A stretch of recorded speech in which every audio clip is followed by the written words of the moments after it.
Between 1990 and 2000, sterilization was forced upon more than 300,000 Peruvian women under former President Alberto Fujimori's government. This was in an attempt to reduce poverty by lowering the birth rate. The victims of this birth control campaign were mostly indigenous women in Peru's poor, rural areas. Many of the women were taken advantage of because they were illiterate or didn't speak Spanish. Oftentimes, a woman would have their tubes tied without their knowledge or consent.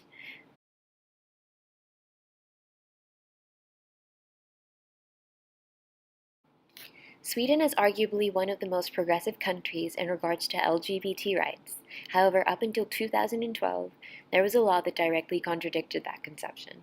The law stated that in order for transgender individuals to gain legal gender recognition, they must undergo a sterilization operation. The law also forbade the freezing of sperm or eggs before corrective surgery, which effectively meant that transgender Swedes were barred from having biological children.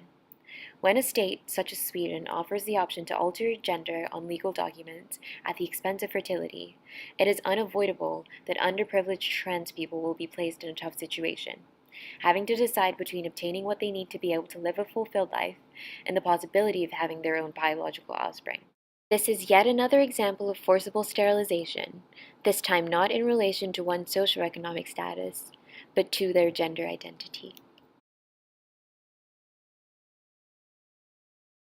In Namibia, many women living with HIV reported that they had been forced or coerced into being sterilized. This injustice not only denied them the right to decide when and if to have children, but also subjected them to a stigma that was even more damaging in their communities than that endangered by HIV, the stigma attached to a woman unable to bear children.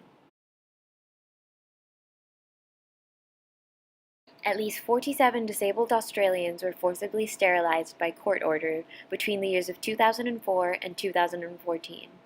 In a world where everyone should have the ability to take personal control of her own fertility, practices of forced sterilization is a form of discrimination against people with disabilities, an abuse of their rights, and possibly a form of torture. Ultimately, forced sterilization has always been about purifying a state by punishing quote-unquote others, rendering nonconformist lives undesirable, and stripping away the dignity of oppressed people.